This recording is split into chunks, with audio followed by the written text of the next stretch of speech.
to my side of town. Good day, and welcome to my side of town. This is our premiere telecast. And for the next 30 to 45 minutes, we'll be touring you around the neighborhood, meet interesting people, and learn amazing stories and facts of things that maybe you thought never existed. We'll be also going to talk about visual and performing arts and music that particularly defines the culture of a certain generation. So these and more here in my side of town after the break. I am Dante Luzon. Before IMG, I was a civil engineer. Accountant. I was a plain housewife. Before IMG, I used to be a doctor. I was a maintenance crew. manufacturing operator. I'm a housewife. I was an accounting clerk. I'm a medical doctor. I am an engineer. Before IMG, I used to be a teacher, I was a government employee. A production worker. Geologist. I am a bank employee. Before IMG, I was an admin staff. I was a seaman. Design engineer. I was a deli manager. I was a telecom engineer. Before IMG, I was quality director. I used to be a doctor, Production operator. Industrial engineer. IT home-based freelancer. Before IMG, I was a manufacturing specialist, I was an exporter. engineer, Software developer. admin officer. I was a florist. Before IMG, I was a service crew. I'm great. I am great. I am I'm great. IMG. IMG. IMG. I am great. I am G. I am great. I am great. I am great.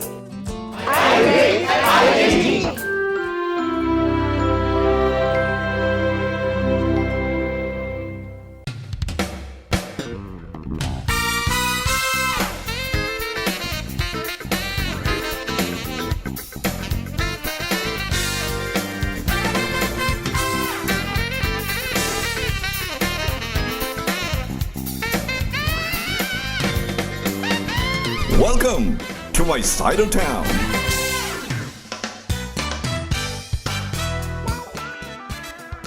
I'm deeply honored because our guest is somebody closer to the family, closer to us, and he is a famous personality in Cebu.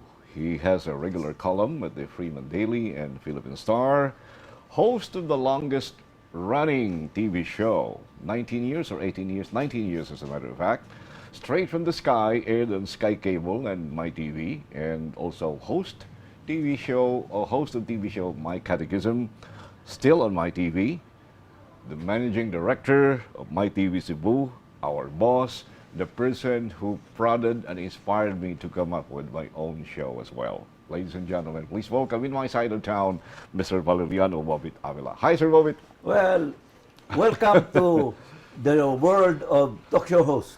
Yeah, thank you very much for giving me this opportunity. So I thought there's nobody else fitting to be my first guest, especially now that we have this premiere telecast. So thanks to you. Well, Dante, very few people have really interviewed me for the simple reason that I do the interviewing myself.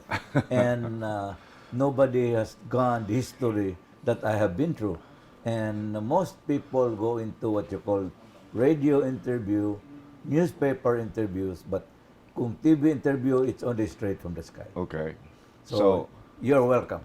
So it is now a reverse process. You used to interview people, now I'm the one interviewing you. Please do that. Go ahead.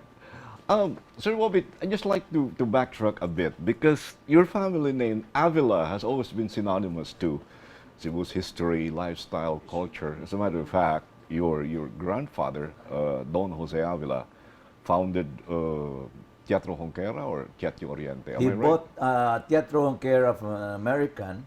It was a playhouse, and then when the Americans turned it into a theater, he bought into it and turned it into Oriente Theater. And then he ran it as a black and white silent films, and it became eventually a colored film, Technicolor, and then World War II came, and the Oriente was bombed by the Americans during World War II and was destroyed. Okay, so after the bombing, was the movie house being built again from the ashes? Don Jose Avila rebuilt it in 1950s, and it stands to the same. Actually, the frontage of that theater still stands today. Okay. So only few people know that.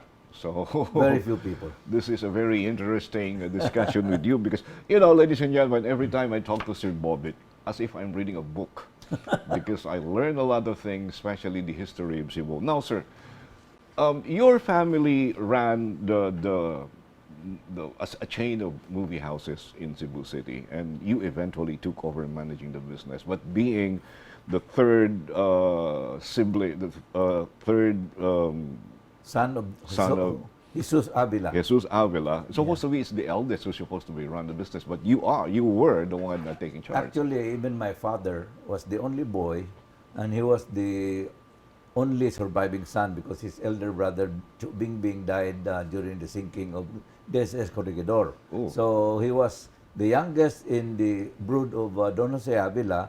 Most of them were girls or women. So Don Jose Avila ran the theater for him.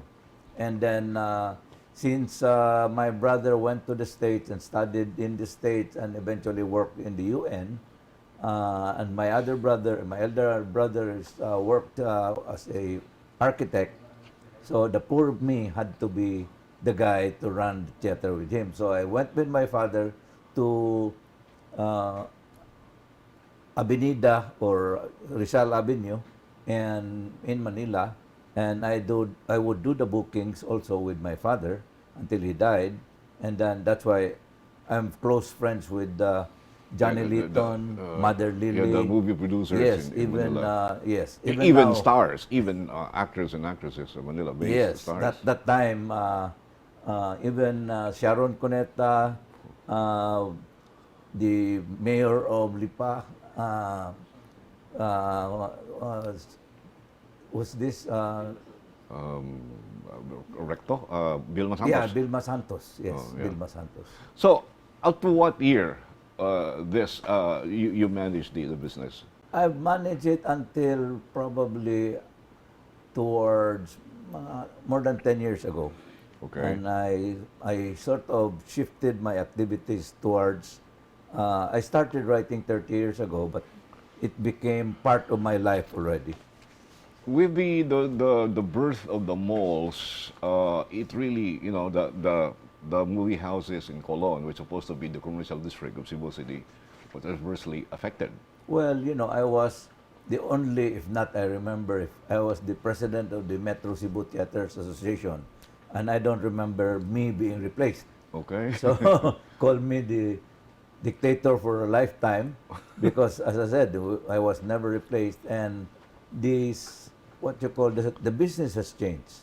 I used to go to Manila every other month to do the bookings myself, talking to productions, film productions, independent movie producers, or what you call exhibitors.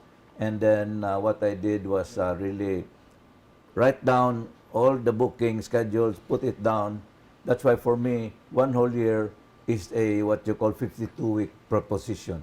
And since then, when the malls came, the downtown theaters became just part of it. So the bookings are now done by them, and we are just shared. What you call it, they're given a share of what they will be showing. So the bookings is actually easier now than before. Now let's go back to the journalism side of you, because of course people know you not only as a TV host but as a opinion maker, columnist of the Freeman, and of course Philippine Star. What motivated you to go into journalism, or who inspired you to go into journalism? Actually, nobody. Actually, in the last maybe in the 85. Year 85, I was being attacked by a columnist. I will not mention him, he died already. Why? Every day, because the movies, he didn't like the movies that I was showing, because there was a time when they were called bomba films. Oh yes, I remember and that. He would attack me. It's not like the movies that my father used to show. And then eventually, that sort of, I could not answer because I was not a columnist. And they would dare me to answer him. And I said, what for? Why should I answer when I don't write columns? Then in 1987, after the EDSA revolution, we invited in the Rotary Club Max Oliven. All right. And then a year later, invited him as a speaker for the Cebu Chamber of Commerce and Industry, of which I was vice president. And I picked him up in the airport. And when I picked him up, I invited him as what you call Philippine Star, Inquirer columnist. And when he arrived in the airport, he was bringing a host of newspapers, and it was entitled Philippine Star. And I was surprised. I invited you. I said, I'm out of that newspaper. I founded this new newspaper called Philippine Star. Okay. And then, during the speech that he had in St. Teresa's College, after that speech, we went to Casino Espanol, and during a Q&A, I told him about the problem with Manila columnists or journalists is that they write about Cebu as if it was Bible truth, but actually it's fourth-hand, fifth-hand information. Yes. And everybody kept quiet. You could hear a pin drop. And Max Oliven looked at me across the table and said, "You're right. You're correct." And I drove him back to Cebu Plaza Hotel, and he told me, "Are you available tomorrow for breakfast?" It's a Sunday. I said, "Yes, I'll go." We had breakfast, and he offered me to write with him. And I said, I'm not a journalist." And he said, "What? You speak good English." And he said, "You should be a journalist." No, I was never invited. So here I am, Max Oliven telling me, "I can teach you." And I said to myself, hey, if Shakespeare offered you and taught you Shakespeare, isn't that a blessing? So in a way, Max Oliven was what you call the dean of columnists. Yes. So I said to myself, where do I get this opportunity? So I accepted it. Here I am. You're writing for Philippine Star. Which came first, the Freeman or Philippine Star? Actually, Philippine Star as a alikabok. When Max needed things to write about Cebu, I would report to him. I would write. Okay. I would start writing like a column and send it to him. Okay. And he sometimes would change about 80%. Right. Then eventually 40%. Okay. And then eventually he would not change it anymore. Right. But it's inside this column. Okay. And then he said when Nito Habat, for the late Nito Habat of Freeman, offered me to write, and I asked Max Oliven, he said, "Good, practice mo yan." So he named my first and only column at the time, which until now I still do write, Shooting Straight. And the time, even my show later on, Straight from the Sky, was named by Max Oliven. There are a lot of things really I want to talk to you about, but we're kind of short of time. So I'd like to just fast forward to the time, because you were so vibrant, you were full of life and energy, vigor, you're into a lot of things. And then suddenly the big blow came when you had your liver ailment and kidney transplant. Kidney ailment, and you underwent the surgery. So what happened? I've never been hospitalized in my 65 years at the time. I have never been hospitalized. The only time I go to the hospital was when my wife was having a child. So finally, I had a fever, and I had to go to the hospital for one reason, because I was leaving for the U.S. with the Cebu U.S. First flight. I was invited by PAL. So I was tested by the nephrologist. It was the first time I met her. And she asked me, "I'll release you tomorrow, basta you come back to me when you come back from the States." When I came back from the States, she told me my kidneys were failing. And that was a reality I tried to avoid, but at the end of the day, the reality cannot be. Sometimes the Lord gives you things to put some breaks in your life. So was the surgery the first option and the last Well, option, or was there another option? When there is no more options, you have to have a kidney transplant or a dialysis.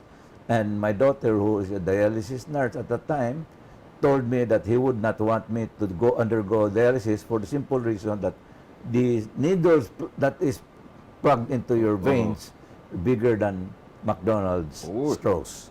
So there you are. And the father of my son-in-law died while he had dialysis. So there you are. So the surgery was the very wise and right decision. Not only that, I did it in Vicente Soto. Yeah. People would not believe that I would go to a Vicente Soto for a major operation like this, but they're actually the number one in Cebu because it was created by Dr. Ona at that time. Sir Bobit, we're running out of time, but I'd just like to, this is for the record, we've been working together in MyTV for almost 2 years now, and there was a time, I have to admit, that I felt burnout and I want to give up. But when I look at you, here's my boss who had a kidney transplant and even older than I am, and he's still on, on the go despite what happened. And here am I, healthy and still, going on smoothly, and yet sometimes I feel discouraged. So you become my source of strength, and I would like to thank you for that. But Dante, for me, I've seen my grand-uncle, Dr. Manuel Segura, the brother of my grandfather, Valeriano Segura, who died in Bataan. My grand-uncle was city health officer of Cebu City. I think he was the first. But when he retired, I think he didn't last 1 year. He died. Oh. Sir Bobit, I couldn't thank you enough for this opportunity, for giving us time for this very, very rare but fruitful interview that I am having with you now. So I would like to thank you. Well, for me, Dante, I'm looking at you that you are still way past your retirement age. And for me, we journalists should not retire. I think we should actually die with our boots on. Correct. I agree with you. So, ladies and gentlemen, Mr. Bobit Avila, thank you, sir, again. Thank you, Dante, for your beautiful talk show, which is starting today. We'll be back in a short while. Just hold on. More to come in My Side of Town.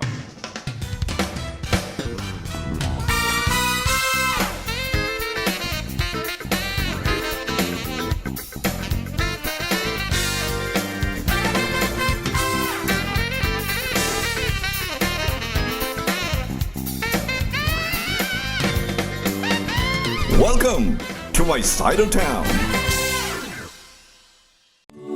Be kind to your eyes with Transitions lenses. Transitions adapt to changing light while protecting your eyes from glare and UV.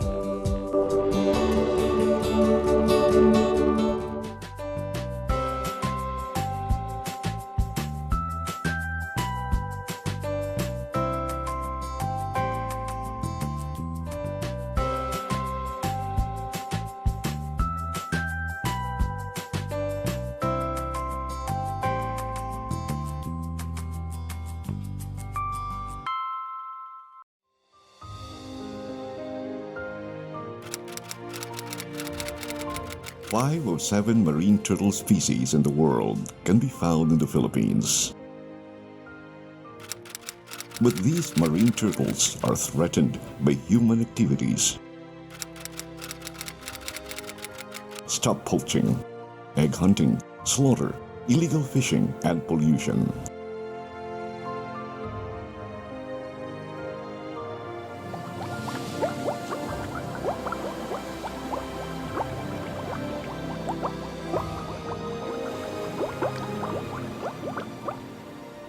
Help save our endangered marine turtles.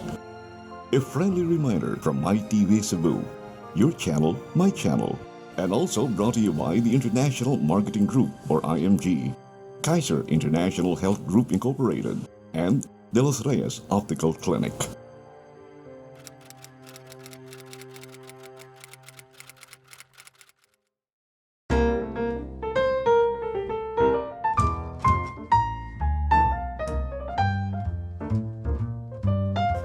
You're in my side of town, and this is our premiere telecast. Names like Frida Kahlo, Georgia O'Keeffe, Leonora Carrington. These are just some of the world's renowned lady visual artists. But here, Cebu in particular, we have also lady painters whose works are at par with their national and international counterparts. One of them is Sonia de la Torre Erastorza, a fine arts graduate of UP Cebu, and Sonia's works proved or an example of her versatility as an artist as she switches medium from watercolor to acrylic to oil on canvas and mixed media, so to speak. So we're privileged to talk to this prolific artist in prison, up close and personal, in her own residence and studio. So let's take a look.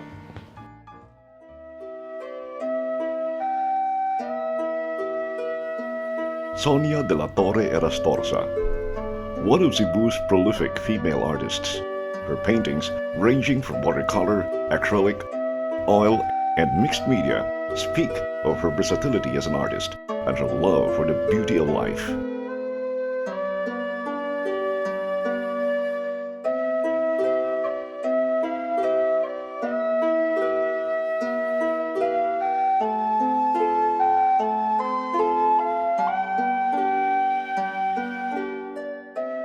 Son, I've known you since back in the early 80s because we were together in one production. But I didn't know that you were into arts. I didn't know that you even paint until we met again in Cebu. So I just want to ask, what age did you start painting and who or what inspired you to paint? Actually, I started painting when I was in high school. I think I was 14 years old or something like that. And I started because, actually when I was a kid, I always wanted to draw. Sige ko makasabaan because my books always had unauthorized drawings, kanang doodling, and bitaw. Pero I started nga paint gyud with oils high school. That was the time when you offer ang Inmaculada, where I studied at that time. You offer like Saturday workshops. So I took it because I always was interested. My father collected art. So I met a few artists and I had a few art books. So murag ka ng pag-offer ato, I felt na, opportunity, no? So I took that, and then after a while, I just kept, like weekend lang, until I entered fine arts in college. Inspired by her father, who was an art collector, Sonia relentlessly pursued her passion for visual arts. She enrolled at the UP Cebu School of Fine Arts under the tutelage of some of the great Cebuano masters. When Abeliana was here, na-influence niya sila Mulong, si Sim. And then this generation silang Kimsoy. Kimsoy studied under Abeliana. So mapasa bitaw, murag, yeah. Siya. You had an antique shop back then, so when that was still operational, was it a combination of the antiques that you were selling there and at the same time your paintings also? At that time, when we had this antique shop, it was family owned. I used the space, the second floor, to hold art workshops every summer. What's your favorite, or what medium are you most comfortable with? I switch mediums pretty much regularly. I like watercolor because there are some subjects that would just look right with watercolor. And then I do a lot of oil, but I also do acrylic. So the three actually.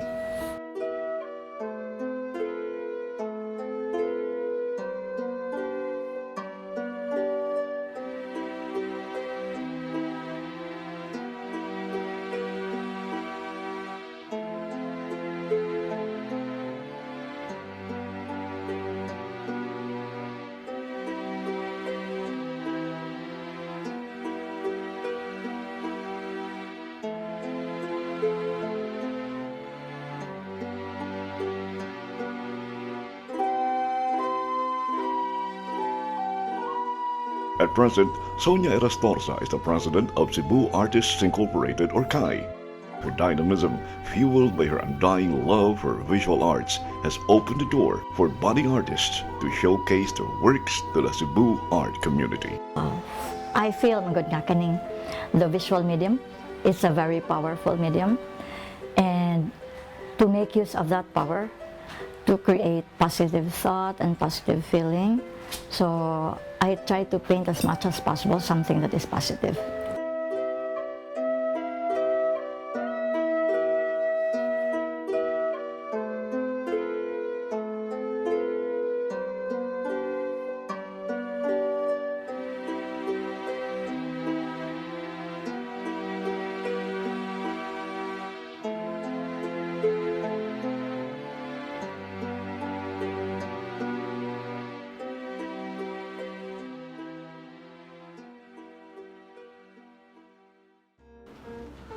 When I'm with Sonia and other visual artists, I get naturally high, not only because we share a common interest, but the passion we have for the arts. And of course, we believe, I hope you agree, that art doesn't require age limit and nobody can question your style. So that's for sure.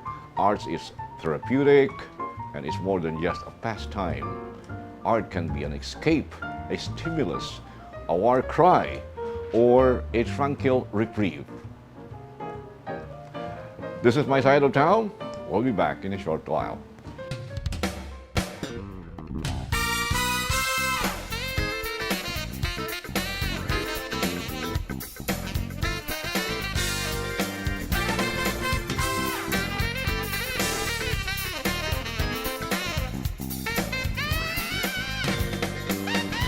Welcome to my side of town.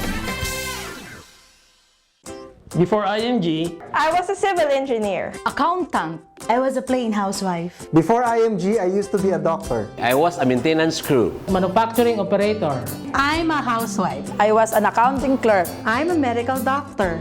I am an engineer. Before IMG, I used to be a teacher. I was a government employee. A production worker. Geologist. I am a bank employee. Before IMG, I was an admin staff. I was a seaman. Design engineer. I was a deli manager. I was a telecom engineer. Before IMG, I was quality director. I used to be a doctor. Production operator. Industrial engineer. IT home-based freelancer. Before IMG, I was a manufacturing specialist. I was an exporter. Engineer. Software developer. Admin officer.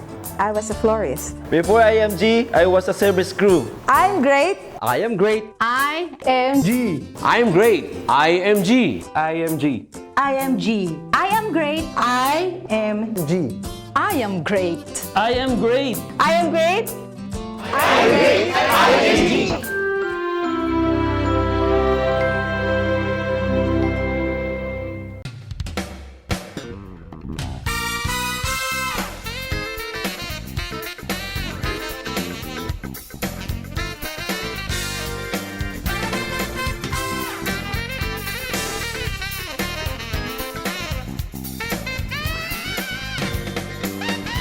Welcome to my side of town. I'm excited because our next guest is a former colleague of mine and she was very visible on BoobTube anchoring TV Patrol Central Visayas. As a matter of fact, we anchored that news program together for quite some time, and she's one of the finest that we had. She actually started as our intern, and eventually the company decided to hire her as a regular employee, as a reporter, anchor, and she was also our Cebu anchor for ANC, and eventually she pursued law and became a lawyer, and then went back to anchoring again until she decided to shy away from the camera. I don't know. I will find out. Ladies and gentlemen, please welcome the beautiful attorney Heidi Acuña. Hi. Hi, pleasure, Sir Dan. I cannot say no to Sir Dante when he Thank you. invited. Oh, Thank so, you. di ko kabalibad. Thank you. So Thank here you. I am. Thank you. It's a trip down memory lane. for Yes, me. it's been such a long time since we've Yeah. been together on cam. I remember you were a thin,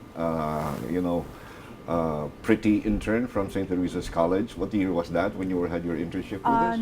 That was 1997, the summer of 1997. I was not yet finished with my mass comm and STC, so the internship was a requirement for our mass comm curriculum, and then I was officially hired the summer after that in 1998. I remember during your internship, you usually go to the field with your reporter. Was it Junrey Nadella who's with you there? Junrey and Sir Ramil Paikan. But I also did desk work, assisting the producers compile reports and gather mga updates from the reporters on field. And then eventually you became an anchor. Yes, because young people should realize that when they do OJT or internship, it's like one big audition for a possible job. So you have to be very, very enthusiastic and give it your best, not just for compliance. That was my thinking back then. Tell me about your first on-cam experience, if you could still remember. How was it? Actually, before my internship, Sir Dan, in 1997, I tried to apply.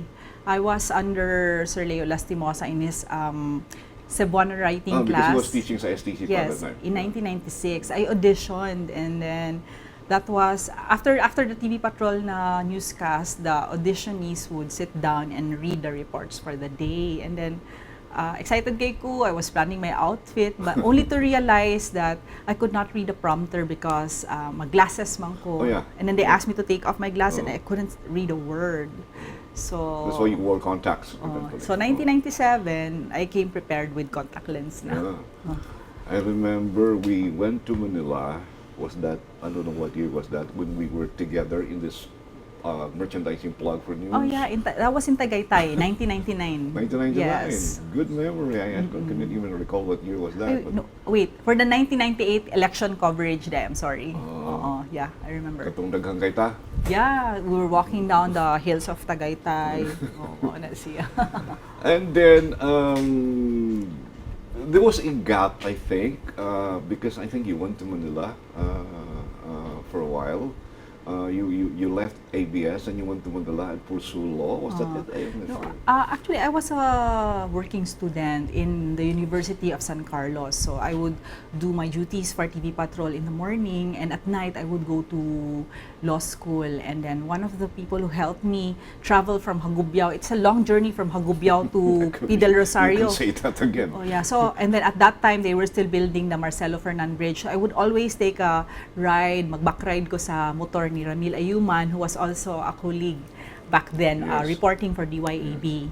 So pinwi ko hitch with Ramil until, niabot 4 years after I graduated as a working student. Actually, you started your career sa old ABS-CBN studio. Yes, in P. del Rosario. Yes, where ACT now.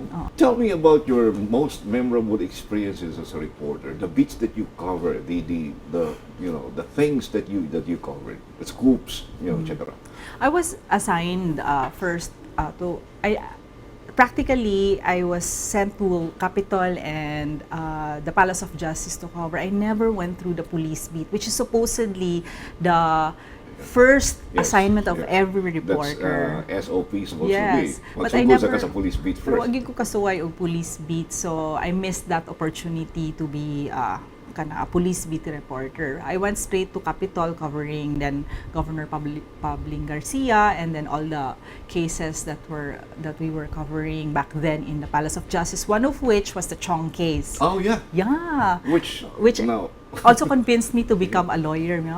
Okay. So inani din yung mag-abogado, nangapriso mga abogado that time, i-contempt sila ni Judge Ocampo, and then for me covering it, that was so exciting, and inani din so dramatic being a lawyer. Did you cover the alleged suicide of Judge Ocampo?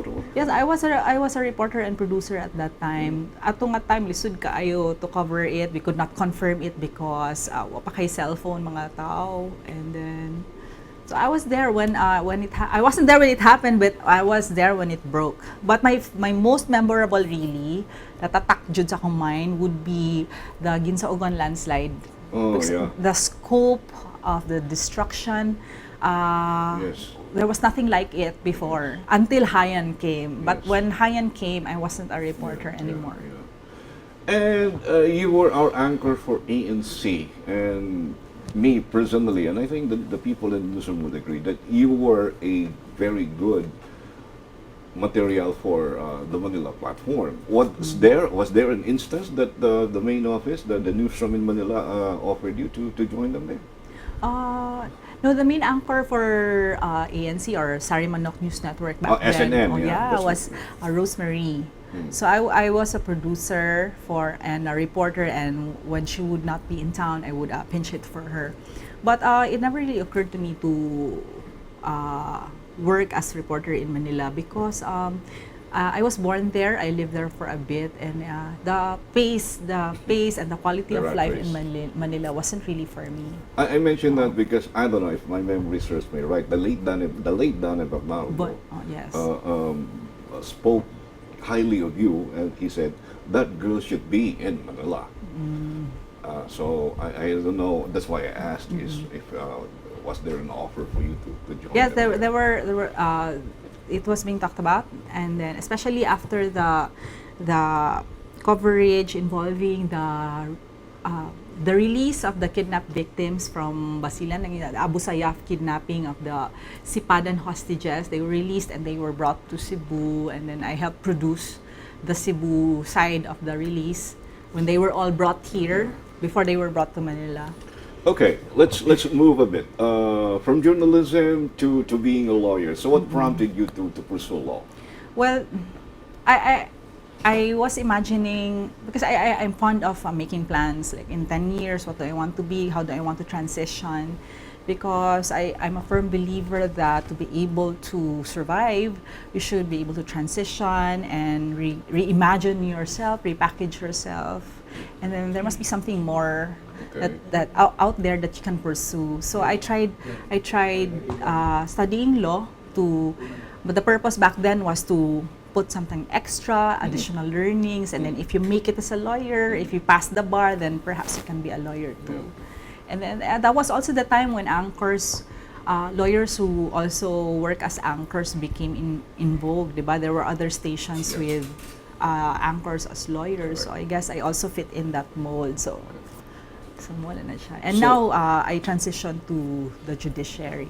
How do you juggle your time now, being a mother of a 6-year-old girl, and your career as a lawyer, and eventually a judge, if you know, and your others, like you endorse commercial products also? Yes, on the side. That's my after leaving TV Patrol and ABS Cebu for good. That was my parang kalingawan nga kanang on-cam, because it's fun working on-cam, really. So how do you manage your time? Okay, for as long as you're clear about maintaining your the idea of being multifaceted, meaning I don't want to be just work, home. I want my daughter to see me as someone who can do everything, can be anything, because if my daughter sees me na kanang kaya ni na akong buhaton mga kanima butanga and be the best that I can be whatever I want to be, I can be a shining example for her that she can also be whatever she wants to be. So kanang in ana imuhang mindset that you can do all these things, you can allocate time, kasi if you really want to, you can find the time. The broadcast landscape has definitely changed, especially with the onslaught of the social media, yes, which affected adversely some other media outlets. What's your take on that?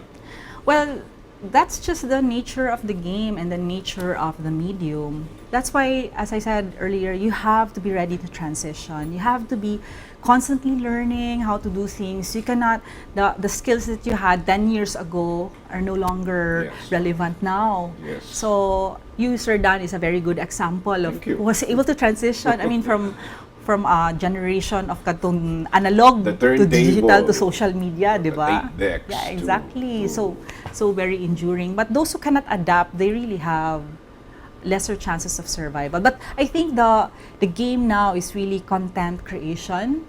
And how do you create content if you don't read, if you're not a wide reader, if you're not naturally curious? So you gotta have skills that are matched with the new technology, and at the same time constantly curious. So you can create content for your audience. Di ka mahutdan o material.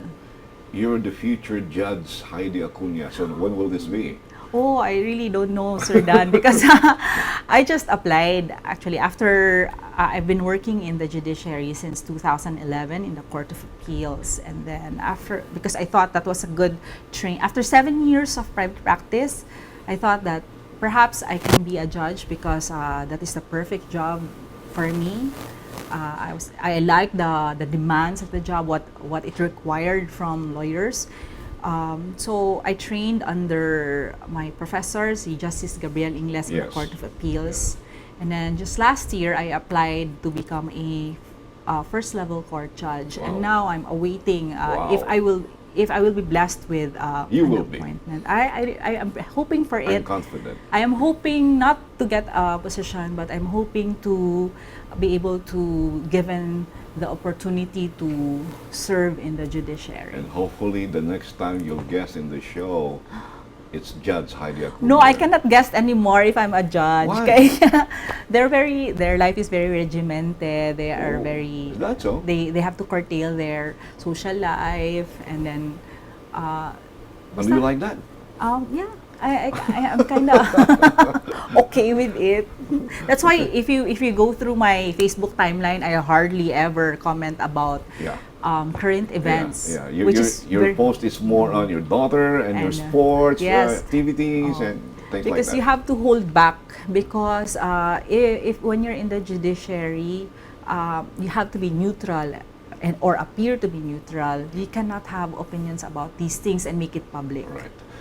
So with that, I would like to thank you for finding time with us in My Side of Town. This is our premiere telecast. Thank you very much. I couldn't thank you enough. And I wish and I miss the times that we anchored TV Patrol together. I wish we could do that probably next time. Not necessarily news, but probably a talk show. Yeah. Who knows? But when you become a judge, that would be impossible. I like covering Sinulog. Actually, I miss it. You like? Okay, we'll talk about it. Because we'll be covering it live next year. And no, but I anchors. dance the Sinulog now with San Diego Dance Company. Right. Panata ba? 2 years now. All right. So thank you very much. Thank you, Sir Dan. Ladies and gentlemen, attorney Heidi Acuña, and we'll be back for more in My Side of Town in a short while. Please stay tuned.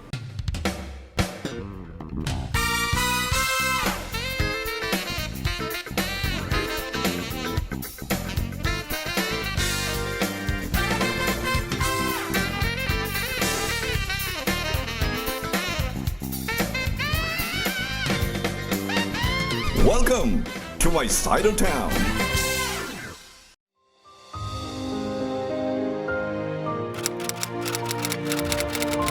5 of 7 marine turtle species in the world can be found in the Philippines. But these marine turtles are threatened by human activities. Stop poaching, egg hunting, slaughter, illegal fishing, and pollution.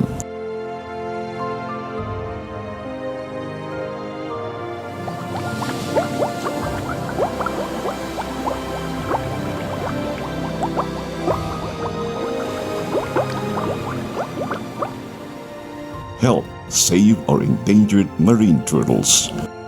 A friendly reminder from MyTV Cebu, your channel, my channel, and also brought to you by the International Marketing Group, or IMG, Kaiser International Health Group Incorporated, and De Los Reyes Optical Clinic.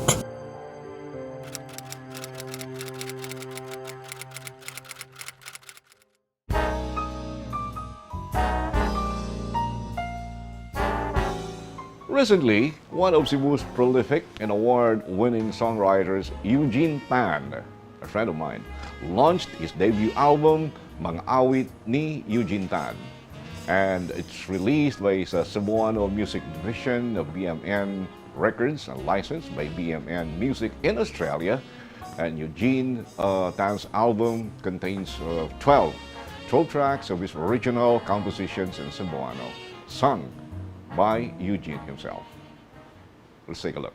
Awit sa kapakyasan, awit sa kalampusan, nindut paminawon sa karangkong gitara. Songs of pure innocence and simplicity, of one's beautiful past, the days of our youth. These are the message of Eugene Tan's compositions, mga awit ni Eugene Tan. 12 songs, all in Cebuano, composed by Eugene himself. Eugene, tell me about your album. What motivated you to come up with this? What inspired you to come up with the CD album? Actually, I have no plans of having having an album, but my friend, he's a person from Australia. He's a Cebuano, but he's now an Australian citizen. He asked me if I could come up with 12 Cebuano songs so that he can produce it. Well, myself, I have no means of financially producing an album because the reason is the cost. So, but he said that he would shoulder the cost being the producer, so that's why it came out an album. Produced by Ben Oinay, another Cebuano songwriter now based in Australia. The raw tracks were first recorded at Hilig Music Studio in Lapu-Lapu City, Cebu. The tracks were later sent to Australia for final post-production. Are these all Cebuano compositions, pure Cebuano? Yes, actually Cebuano. And the purpose of the album is just to make sure that to preserve the Cebuano language at its purest form. So there is no, what you call that, what they say, Cebuano language that is being mongrelized. Well, actually, all the songs are different types of songs, and it relates to your everyday life. Like, for example, if you get angry, there's a song about that. If you fall in love, there's a song about that. And if you like people, and you like to go with a person and you can't even say what you want to say, there's a song about that as well.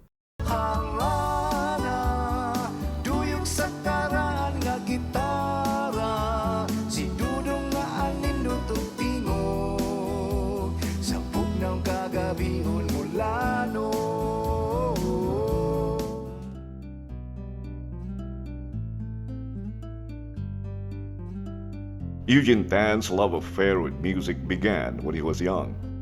Influenced by his musically gifted family and relatives who honed his talent, he began writing songs and joined songwriting competitions. Today, Eugene Tan is one of Cebu's sought-after and multi-awarded songwriters.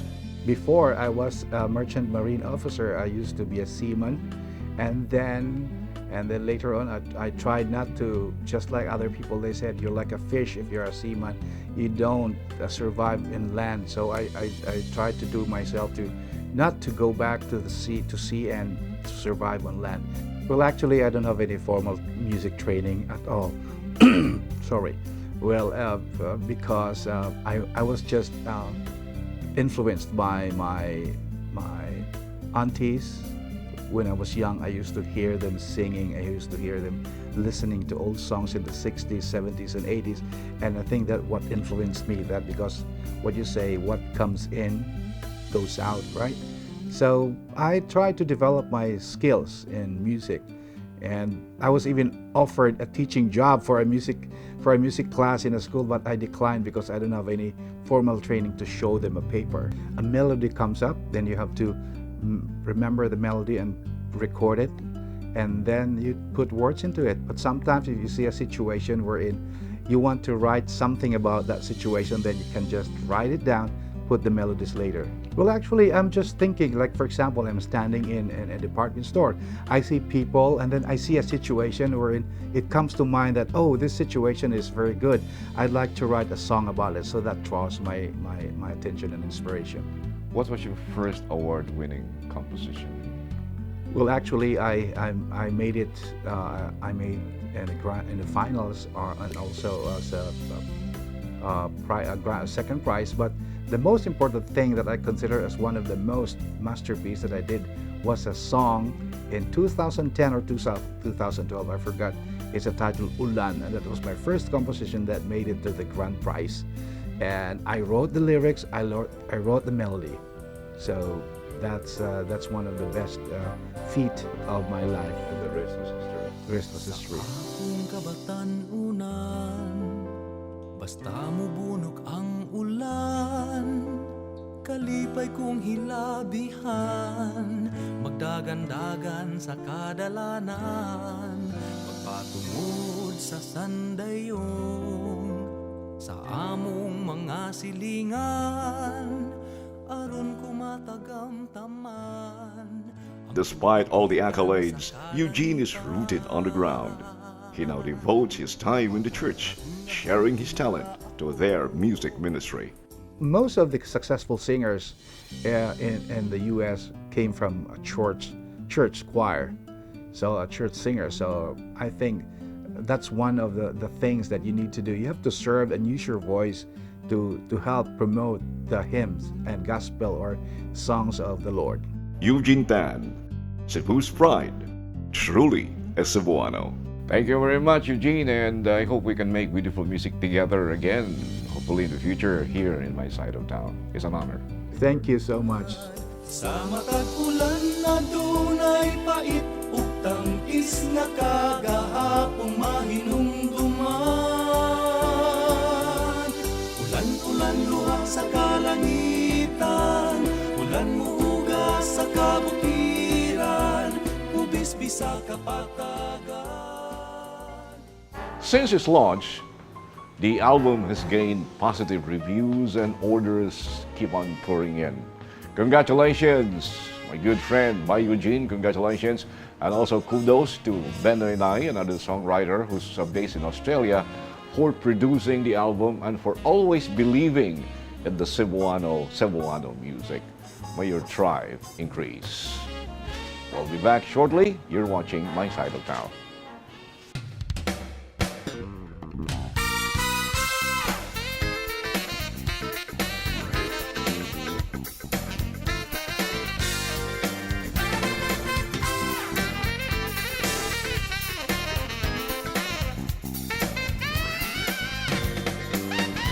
Welcome to My Side of Town.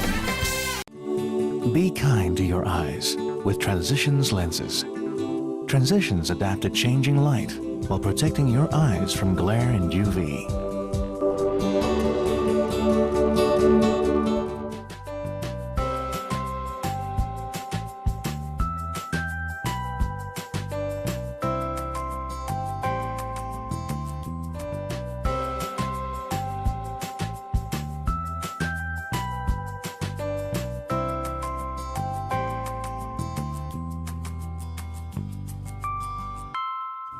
We'd like to thank our guests like Sir Bobby Tavila, Attorney Heidi Acuna, our featured personalities like Sonia Erastorza and Eugene Tan. And also thanks to you for touring with us around the neighborhood. Till next time, here in My Side of Town. I'm Dante Luzon. Thank you.